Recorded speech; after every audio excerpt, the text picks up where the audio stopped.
Hello guys, welcome to the maths. Chapter है हमारा probability NCERT class 12 exercise 13.3। तो बच्चों लौटे हैं क्वेश्चन नंबर 4 के साथ। चलिए बच्चों, मैं आपको पूरा क्वेश्चन नंबर 4 पढ़ के बताता हूं क्या कहना है। In answering a question on a MCQ, बेटा क्वेश्चन के ना सवालों के ना जवाब दिए जा रहे हैं। ठीक है, सवालों के जवाब दिए जा रहे हैं जो कि सवाल मल्टीपल चॉइस टेस्ट के हैं। ठीक है, फुल स्टॉप तक हमने पढ़ लिया, समझ में आ गया हमारे को कि हम सवालों के आंसर कर रहे हैं जो कि मल्टीपल चॉइस टेस्ट के।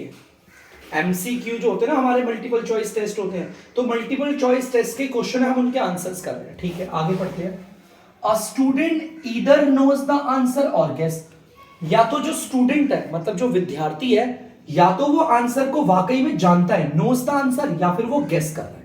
मतलब हमारे यहां पर दो चीजें पता चल रही है, या तो स्टूडेंट को आंसर करेक्टली पता होगा, मतलब स्टूडेंट आंसर जानता होगा, या तो क्या होगा वो गेस करेगा आंसर। यही होता है, और क्या होता है।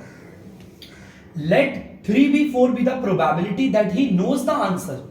बताए बच्चे, यहां पर देखो 3/4 क्या प्रोबेबिलिटी है कि जो भी लड़का है ना वो आंसर को जानता है, हमारा स्टूडेंट जो है। और 1/4 क्या प्रोबेबिलिटी है कि वो गेस कर रहा है। ठीक है, assuming that a student who guess at the answer। ठीक है, यहां पे बोला एज्यूम कर लो एक विद्यार्थी है जो आंसर को गेस कर रहा है विल बी करेक्ट हो गया विथ प्रोबेबिलिटी 1/4। ठीक है, what is the probability that the student knows the answer given the answer is correctly. चलो ठीक है,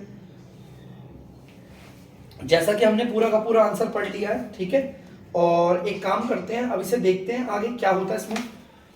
बच्चों यहां पर देखो हमें निकालना क्या है, उससे पहले ना हमें क्या क्या दे रखा है। देखो हमने पूरा क्वेश्चन पढ़ा कि मल्टीपल चॉइस का एक टेस्ट है जिसमें सवालों के हम जवाब दे रहे हैं। या तो विद्यार्थी आंसर को जानता होगा या तो नहीं जानता होगा। तो यहां पर मेरा एक इवेंट आ गया, लेट, मैंने इवेंट 1 ले लिया बच्चों, स्टूडेंट नोस द आंसर। भाई यही हो सकता है। मेरा पहला इवेंट कहता है विद्यार्थी जो है वो आंसर को जानता है। ठीक है, इवेंट 2 कह रहा है मेरा यहां पर स्टूडेंट गेसेस द आंसर। जो विद्यार्थी है वो आंसर को गेस कर रहा है, तुक्का लगा रहा है। ठीक है, आगे देखते हैं बच्चों। हमारा ए, हमारा क्या लेंगे, ए हमारा क्या है, ए इवेंट हम ले लेते हैं। एक तो हमारे बहुत सारे इवेंट लेते हैं, फिर हम एक इवेंट लेते हैं। ए इवेंट क्या है, देखो आंसर के सही होने के, आंसर कितना सही आता है। Student give the correct answer, student gives the correct answer. सही, एकदम सही आंसर कितने देते हैं। लो ये इवेंट हो गया। अब आपको पता है, आपको इस तरह से इवेंट 1 और इवेंट 2, देखो मुझे कैसे पता चला इवेंट 1 और इवेंट 2 है। यहां पर बोला हुआ है इसने विद्यार्थी या तो जानता होगा सवालों को या तो तुक्का लगाएगा। इसे तो मैंने इवेंट 1 कह दिया और इवेंट 2 कह दिया। अब सर आपने ए इवेंट कैसे पता करा, यहां पर और क्या है, देखो ये तीन चीजें ही चल रही है, या तो वो जानता होगा या तो वो तुक्का लगा रहा है, या आंसर सही होगा। तो मैंने ए हमारे को क्या मान लिया, student give the answer correct. और यहां पर देखो हमें निकालना क्या है, जो चीज निकालनी ना उसे देखो। हमें प्रोबेबिलिटी निकालनी है कि स्टूडेंट जो है वो क्या करेगा, आंसर को जानता भी होगा और आंसर करेक्ट भी होगा। तो मैंने इसीलिए देखो स्टूडेंट ने जो सही आंसर दिया, करेक्ट आंसर को भी ले ली प्रोबेबिलिटी। ठीक है, अब आपको इन तीनों को निकालने के बाद ना बच्चों इन तीनों की प्रोबेबिलिटी निकालनी है। पहले आपको प्रोबेबिलिटी निकालनी है इवेंट 1 की। ठीक है, आपको पहले प्रोबेबिलिटी निकालनी है इवेंट 1 की, उसके बाद प्रोबेबिलिटी निकालनी है इवेंट 2 की। देखो ध्यान से, यहां पर क्या बोला हुआ है, ठीक है, यहां पर बोला हुआ है इवेंट 1 का मतलब क्या है, किसकी प्रोबेबिलिटी की स्टूडेंट आंसर जानता है, इस बात की कितनी प्रोबेबिलिटी हमें दे रखी है, 3/4 be the probability that he knows the answer. 3/4 किसकी प्रोबेबिलिटी है बच्चों, कि वो आंसर को जानता है, स्टूडेंट नोज द आंसर। मतलब इवेंट 1 की प्रोबेबिलिटी कितनी दे रखी है, 3/4। चलो ठीक है, ये दे रखी थी स्टूडेंट 1 की। अब हम लेते हैं probability of event 2। Probability of event 2 देखो क्या है, यहां पर ये बोला हुआ है कि कितनी प्रोबेबिलिटी ऐसी है कि विद्यार्थी ने तुक्का लगाया है। तो पढ़ो बेटा, 1/4 be the probability that he guess. विद्यार्थी गैस कर रहे हैं आंसर को, तुक्का लगा रहे हैं, इस बात की प्रोबेबिलिटी है 1/4, है ना। तो यहां पर इवेंट 2 देखो यही है ना, स्टूडेंट गेस द आंसर, विद्यार्थी जो है तुक्का लगा रहा है उसकी प्रोबेबिलिटी कितनी है 1/4। चलो ठीक है, अब आपको पता है आप क्या निकालोगे, आपने प्रोबेबिलिटी ऑफ इवेंट 1 निकाल लिया, प्रोबेबिलिटी ऑफ इवेंट 2 निकाल लिया, अब हम निकालेंगे probability of A by event 1। अब ए बाय इवेंट 1 निकालेंगे। देखो इसका मतलब क्या है, इसका मतलब जरा ध्यान से समझना आप, ठीक है। यहां पर बोला हुआ है कि इवन का मतलब क्या है, विद्यार्थी जानता है आंसर को, मतलब विद्यार्थी आंसर जानता भी है और उसका आंसर सही भी आ गया है। अब देखो भाई इसको पढ़ते हैं, यहां से निकालते हैं, assuming that a student who guessed at the answer will be correct with probability 1/4। चलो एक बार पहले इसी को देख लेते हैं, प्रोबेबिलिटी हमें ये भी निकाल, देखो a बाय इवेंट 1 भी निकालनी है, a बाय इवेंट 2 भी निकालनी है। देखो इसका मतलब समझाता हूं पहले मैं आपको। देखो ऐसी कितनी प्रोबेबिलिटी है कि इवेंट 2 का मतलब क्या है बच्चों, इवेंट 2 का मतलब है विद्यार्थी ने तुक्का लगाया, मतलब विद्यार्थी ने तुक्का लगाया, ये तो इवेंट 2 कह रहा है, और ए इवेंट क्या कह रहा है, आंसर सही हो गया। मतलब ऐसे कितनी प्रोबेबिलिटी है कि विद्यार्थी ने तुक्का लगाया और आंसर सही भी आ गया। तो देखो इस लाइन को पढ़ो, student who guess at the answer will be correct with probability, वो विद्यार्थी जिन्होंने तुक्का लगाया है और आंसर सही भी आ गया। देखो तुक्का लगाया और आंसर सही भी आ गया, उसकी प्रोबेबिलिटी है 1/4। ठीक है, उसकी प्रोबेबिलिटी है 1/4।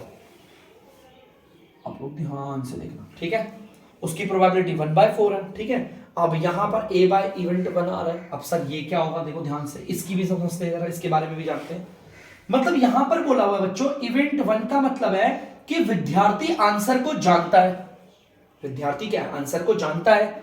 और ए इवेंट क्या करे, सही आंसर कितने दे दिए उसने, विद्यार्थी आंसर को जानता भी और सही आंसर कितने हैं। तो भाई ध्यान से अगर हम देखें तो यहां पर अगर हम देखेंगे, ढूंढेंगे कहीं पे, देखेंगे कहीं नहीं मिल रहा। अब एक बात बताओ, मेरी बात समझना, यहां पर एक बात बताओ कि अगर ये a बाय इवेंट 2 आपका 1/4 आया है, ध्यान से देखना, अगर a बाय आपका इवेंट 2 1/4 आया, कि इसका मतलब है कि कितने विद्यार्थी ऐसे थे जो तुक्का लगा रहे थे। देखो इवेंट 2 को मैं तुक्का कह रहा हूं, student guess the answer, student answer को गेस कर रहे थे और आंसर सही भी है, वो 1/4 है। ठीक है, देखो आंसर हमारे क्या होंगे, स्टूडेंट आंसर जानता, मतलब तुक्का भी लगा रहा है और आंसर सही हो रहे हैं। अब हमें यहाँ पर निकालना क्या, हमें निकालना यहाँ पर ये है कि विद्यार्थी सवालों को जानने का मतलब ये नहीं होता बच्चों, सही है। देखो कितना सवाल ऐसे होते हैं हमारे, A option, B option, C option और डी ऑप्शन।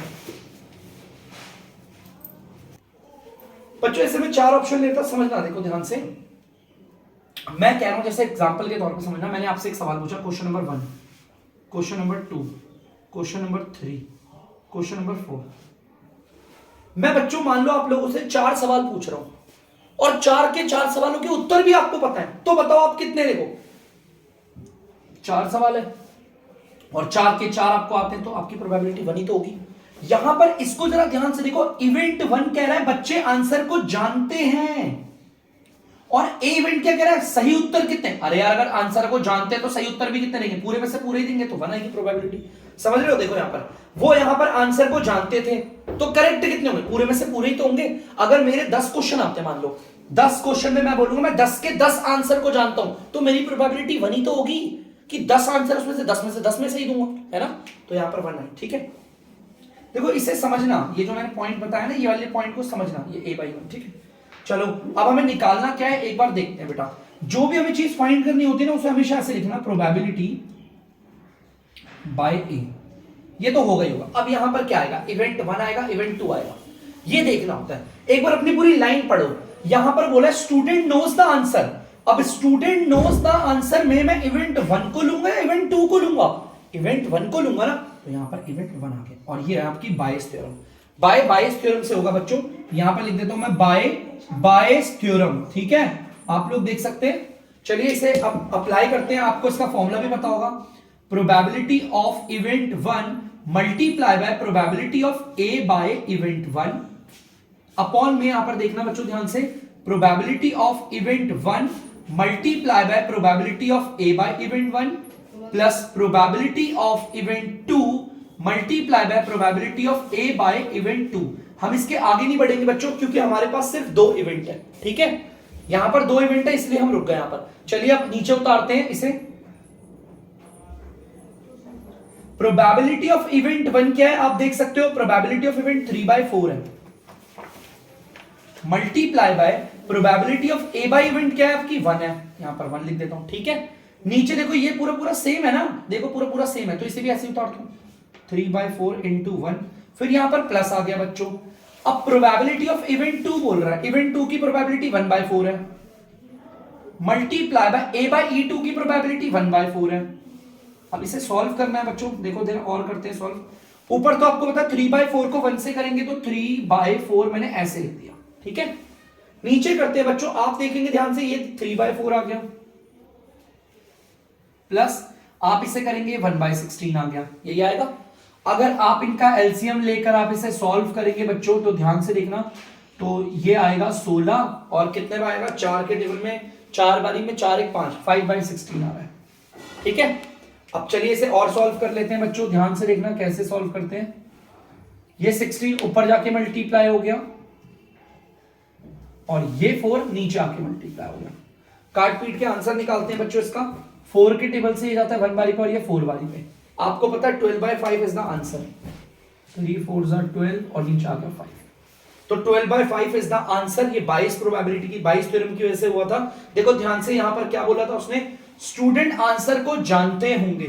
ये बाय ए तो मैं आपको हमेशा दिखाऊंगा बार बार, ये बाय ए आएगा, लेकिन इवेंट 1 आएगा, इवेंट 2 आएगा, कभी कभी हमारे 3 इवेंट भी होंगे, कभी 4 भी होंगे, तो वो कैसे पता चलेगा, लास्ट वाली लाइन को पढ़ के पता चल जाएगा। यहां पर लास्ट वाली लाइन में क्या लिखा था, student knows the answer, student knows the answer, तो हमारा इवेंट 1 है ना, इसलिए इवेंट 1 लिखा। तो बच्चों इसे जल्दी से उतार लीजिए।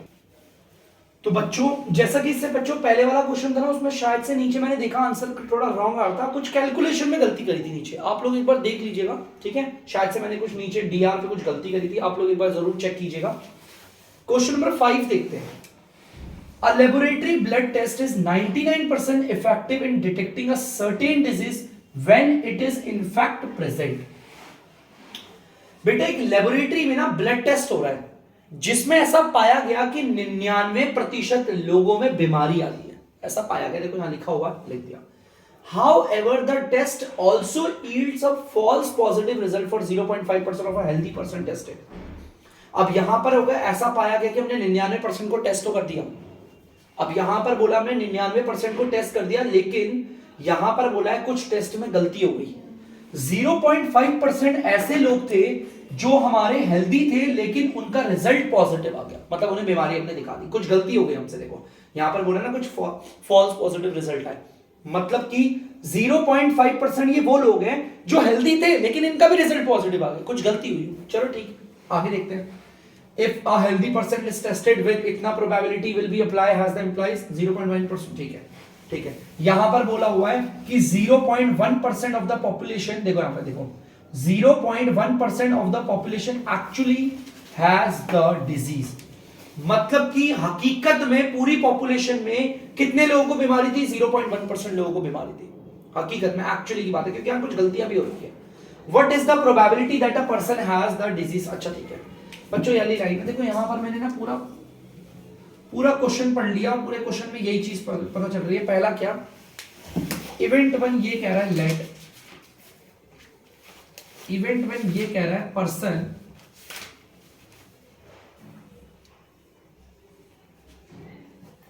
हैज द डिजीज, पर्सन को बीमारी है, ठीक है। इवेंट 2 कह रहा है पर्सन इज हेल्दी, उसको बीमारी नहीं, हेल्दी पर्सन है, पर्सन इज हेल्दी। और ए इवेंट क्या कह रहा है, ए इवेंट किसको लिए, 2 इवेंट है भाई, या तो बीमारी होगी बंदे को, या तो पर्सन जो होगा वो हेल्दी होगा। ए इवेंट कैसे पता चल रहा है भाई बीमारी है, इनके बारे में कैसे पता चल रहा है कि इंसान हेल्दी है, भाई टेस्ट है ना, टेस्ट इज पॉजिटिव, ये इवेंट है। अब पहले इन तीनों की प्रोबेबिलिटी निकालते हैं। पहले बच्चों प्रोबेबिलिटी निकाल रहा हूं इवेंट 1 की। इवेंट 1 देखो देखो क्या है, पर्सन हैज द डिजीज, कितने प्रोबेबिलिटी कितनी है ऐसे लोगों की जिनको वाकई में बीमारी है, पढ़ो बेटा, 0.1% of the population actually has the disease. जनसंख्या का 0.1% ऐसा है जिनको हकीकत में बीमारी है, 0.1% है, आपको पता है परसेंट नीचे 100 बन गया। अगर आप इसे सॉल्व करोगे तो आपको पता है ये बन जाएगा 1/1000, यही बनेगा। अब है हमारा प्रोबेबिलिटी निकालते हैं इवेंट 2 की। इवेंट 2 क्या है, पर्सन इज हेल्दी, अगर 1000 में से एक ही बंदे को बीमारी है तो हेल्दी कितने होंगे? ये तो यहीं से बदल गया, 1000 में से 999 लोग हेल्दी होंगे, है ना, इतने लोग हेल्दी होंगे। अब प्रोबेबिलिटी निकालेंगे, आपको पता है किसकी निकालेंगे? प्रोबेबिलिटी निकालेंगे A बाय इवेंट 1, फिर प्रोबेबिलिटी निकालेंगे A बाय इवेंट 2। पहले इसे समझते हैं। इवेंट 1 का मतलब क्या है बच्चों? बंदे को बीमारी है, मतलब यहां पर ये जो हमारा बंदा होगा ना उसको बीमारी होगी, और A का मतलब क्या है? उसका रिजल्ट भी पॉजिटिव आएगा। तो देखते हैं कितने लोगों को बीमारी है और उनका रिजल्ट भी पॉजिटिव आया। तो चलो देखते हैं भाई कितने लोगों को बीमारी है और उनका रिजल्ट भी पॉजिटिव आया। देखो यहां पर लिखा हुआ है, if a healthy person is tested then with probability 0.05% the test will be imply he has the disease। यहां पर पता क्या बोला हुआ है? यहां पर बोला हुआ है, ध्यान से अगर आप देखेंगे तो यहां पर वो बोल रहा है कि इवेंट 1 को ध्यान से देखना, पर्सन हैज द डिजीज, मतलब बंदे को बीमारी होगी और रिजल्ट भी आ जाएगा पॉजिटिव। तो यहां पर एक बार येली लाइन में पढ़ लेंगे, the test also yields a false positive result for 0.5%। चलो ठीक है, नहीं ये वो तो नहीं है, ठीक है। ये रहा भाई, देखो 0.05%, ये प्रोबेबिलिटी 0.05 है कि लोगों को बीमारी है और उनका रिजल्ट भी क्या आ गया? पॉजिटिव आया, पर्सन इज टेस्टेड पॉजिटिव, ठीक है। तो चलो चेक करते हैं, 0.005 अगर आप इसे सॉल्व करोगे तो ये आ जाएगा 5/1000, ठीक है। अब निकाल लेते हैं आपका probability of A by event 2। अब इसे भी समझते हैं। इवेंट 2 का मतलब क्या है बच्चों? देखो, पर्सन इज हेल्दी, जो बंदा है ना हमारा वो एकदम स्वस्थ है, हेल्दी है एकदम, लेकिन उसका रिजल्ट, उसका जो टेस्ट है वो पॉजिटिव आ गया। अरे यार मतलब देखो, पर्सन हमारा हेल्दी है लेकिन उसका रिजल्ट पॉजिटिव आ गया। चलो देखते हैं भाई, देखो यहां पर समझ रहे हो, पर्सन हमारा हेल्दी है लेकिन उसका रिजल्ट पॉजिटिव आ गया। अब यार ये पर्सन हेल्दी है, रिजल्ट पॉजिटिव, देखो ये देखो, ये गलत रिपोर्ट है। हेल्दी है भाई तो भी रिजल्ट पॉजिटिव आ रहा है। 0.5% ऐसी प्रोबेबिलिटी है कि बंदा तो बिल्कुल हेल्दी था लेकिन उसकी रिजल्ट पॉजिटिव आ गया, गलत है। तो यहां पर आ गया 0.5%। अगर आप इसे सॉल्व करोगे तो वही है आपका, सिंपल है, आ जाएगा 5/1000 आएगा, है ना। देखो ध्यान से, देखो ध्यान से, अगर आप इसे सॉल्व करोगे बच्चों तो आएगा 5/1000। बच्चों एक बार इसको जरा ध्यान से देखो, देखो यहां पर समझना, इवेंट 2 का मतलब क्या है हमारा? कि बंदा हमारा एकदम हेल्दी है लेकिन रिजल्ट पॉजिटिव आ गई, तो गलती से ही आएगा ना। और यहां पर देखो बोला हुआ गलत, हमने रिजल्ट तैयार करी थी 0.5% की, वो तो ये रहा। यहां पर वो कह रहा है कि लोग जो है वो बीमार हैं और उनका टेस्ट भी पॉजिटिव आया, तो ऐसा 99% है, ये नहीं है बच्चों। ध्यान से देखो, देखो इधर देखो, तो मैं समझाता हूं। देखो वो बोल रहा है, देखो ब्लड टेस्ट हुआ, 99% लोगों में बीमारी पाई गई है। तो देखो भाई बीमार भी है वो और उनका टेस्ट पॉजिटिव भी आ गया, है ना। बीमार भी है, इवेंट 1 का मतलब वो बीमार है, उनका टेस्ट पॉजिटिव आया, तो 99% है ऐसे। इसको हम 99/100 भी बोलेंगे, ठीक है, ऐसे बोल सकते हो। चलो भाई ठीक है, आगे देखते हैं। अब आगे देखोगे आपको क्या निकालना है, देखते हैं। अब मैंने आपको बोला था प्रोबेबिलिटी ऑफ, यहां बाय करके ए तो आप लिखोगे। अब यहां पर क्या आएगा, एक बार पढ़ो। What is the probability that a person has the disease? Person has the disease, वो इवेंट 1 है या इवेंट 2 है? इवेंट 1 है, तो इवेंट 1।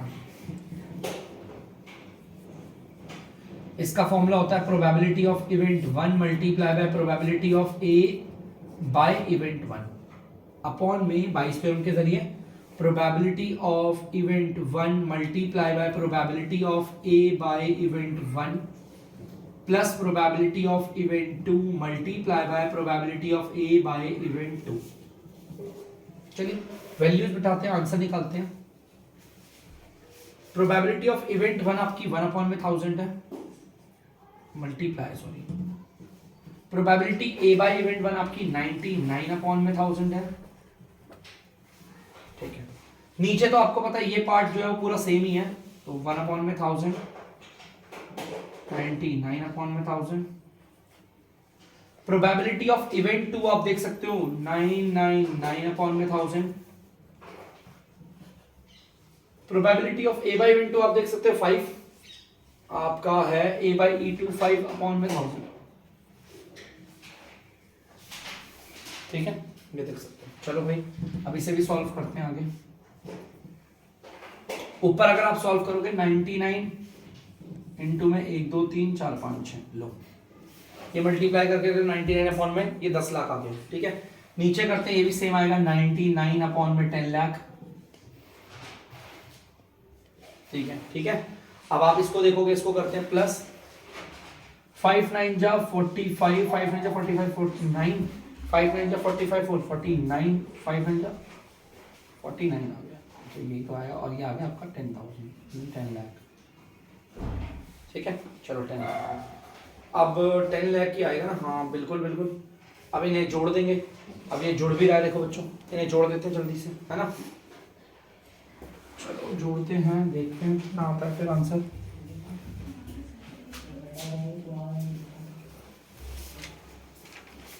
अपॉन में इनको जोड़ेंगे तो 9 5 14, 9 और 5 आएगा बच्चों 14, 1 9 10 19, 9 1 10, 1 5094, यहाँ हो गया आपका, ठीक है। चलिए सॉल्व कर लिया। अब एक बार काम करते हैं, इससे इसे काट लेते हैं, दोनों के दोनों किससे कट रहे हैं, ये 9 के डबल से कटते देख लेते हैं। 9 का 45 45 9 6 52 कट रहे हैं, 9 के डबल से काट लेते हैं। ये कटता है 11 बारी में, और ये कटता है 9 5 45, 9 5 45, 9 6 54। अब अगर 11 के टेबल से काटेंगे 11 पंजे 55, ना बिल्कुल भी नहीं। अब ये तो कट नहीं रहा बच्चों, 11 अपॉन में 556 आ रहा है, एक बार चेक कर लेते हैं जल्दी से। तो बच्चों आप लोग देख सकते हैं कि यहाँ पर बेटा मैंने गलती करी है छोटी सी, a बाई इवेंट वन को 99 अपॉन में 100 लेना था, देखो मैंने पता नहीं क्या ले लिया, कोई बात नहीं, कोई खास गलती भी नहीं है। इसे अगर मल्टीप्लाई करोगे तो यहाँ 5 ही जीरो आएगी, और अगर आप इस वाले को मल्टीप्लाई करोगे तो यहाँ पर भी 5 जीरो आएगी। तो इसे एक बार जरा फिर से सॉल्व कर लेते हैं बच्चों, ध्यान से सुनना, एक बार इसे फिर से सॉल्व कर लेंगे। थोड़ा सा गलती मिस्टेक हो गई बच्चों, आई एम सॉरी। यहाँ पर देखना, ये देखो, अगर आप इन दोनों को मल्टीप्लाई करोगे तो आपको पता है ये 5 ही जीरो आने वाली है। अब इसे करते हैं जरा नीचे, तो यहाँ पर 5 जीरो और यहाँ पर 6 जीरो है, ठीक है, ये तो हमारा 6 जीरो ही आएगा, ठीक है। चलिए अब देखते हैं आगे क्या होता है हमारा। ये तो आ गया 99 बाय 1 लाख, ठीक है, 5 जीरो आ गया। इनका एलसीएम लोगे तो ध्यान से देखना, आएगा वही 10 लाख। इसके टेबल में 10 बारी में आता है 990 प्लस इसके टेबल में आता है 4995। तो कर लेते हैं, चलो कोई बात नहीं, मैं सोच रहा था कि एक में ही कर दूं, ये वो हो नहीं पा रहा। 1 लाख। अब इसे देखो जरा, 5 9 9 18, 10 1 19 और 1 5 5985, यहाँ पर 14 14 8 22 22 पर 27, ठीक है। और यहाँ पर आ गया 10, ठीक है। चलो अब इसे सॉल्व कर लेते हैं बच्चों, देखते हैं, ठीक है। तो देखते हैं बच्चों, यहाँ पर 99 अपॉन में आपको पता है ये जो 10 लाख के ऊपर चले जाएगा मल्टीप्लाई होने, 1 2 3 4 5, और नीचे आ गया 5985। तो बच्चों आप देख सकते हैं, अब यहाँ पर 5 जीरो से तो कट गई बच्चों हमारी 5 जीरो, ठीक है, और काटते हैं। अब बच्चों देखते हैं किसके टेबल से कटते हैं ये दोनों के दोनों। ये आपका कट रहा है 3 के टेबल से काटूंगा तो 5985, 3 के टेबल से 9 के टेबल से काटते हैं। चलो 9 6 54, 4 8 9 5 45 कट रहा है। 9 के टेबल से ये जाता है 11 बारी पे, और ये जाता है 9 के टेबल से 9 6 54, 9 5 45, 9 5 45, ठीक है। अब देखें 11 के टेबल से जाता है कि नहीं जाता है। 11 6 11 5 55 ले सकते हैं हम, यहाँ पर नहीं उतने साथ तो नहीं जा रहा, लेकिन देखो ध्यान से अगर मैं देखूँ तो ये दोनों कट रहे हैं, 5 के टेबल से कट रहे हैं, 5 के टेबल से इसे काटते हैं 2 बारी में, और ये जाता है 1 बारी में। 5 3 15 और 5 1 5 है ना। तो देखते हैं 5 1 5 5 3 15, 5 5 और 6 काटते हैं तो 22/13। तो बच्चों देख लीजिए इसे बेटा, ये ना इस पार्ट में अच्छा चीज है, मेरा थोड़ा मेमोरी कार्ड खराब हो गया है आज ना, मैं थोड़ा सा गलत ही काट रहा हूँ लग रहा है। सॉरी बच्चों उसके लिए, पता नहीं क्या कहा, 99 है इधर, मल्टीप्लाई तो सही करा था मैंने, 5985। देखते हैं बच्चों, 9 के टेबल से ये जाता है 11 पारी पे, और ये जाता है, ध्यान से सुनना, 9 6 54, 4 और 8 9, 9 6 55 और 8, 9 6 54 और 9 5 45। बच्चों ये है आंसर हमारा। अब देखो ये कटेगा भी, और ये 5 के टेबल से कटता है 2 बारी पे, ये कटता है आपका 5 3 15, 5 3 15 16, 5 1। अब अगर आप देखेंगे तो 11 को 2 से करोगे 22, और ये आगे 133। पता नहीं क्या हो रहा था, बार बार मैं इन्हीं जगह पर अटक जा रहा था, और पिछली बार भी मेरी इसी कहीं ना कहीं जोड़ने और घटाने में, काटने में गलती हुई थी। यहाँ पर अभी आंसर सही है बच्चों, आप लोग उतार लीजिए। बच्चों मर गया रे, मर गया।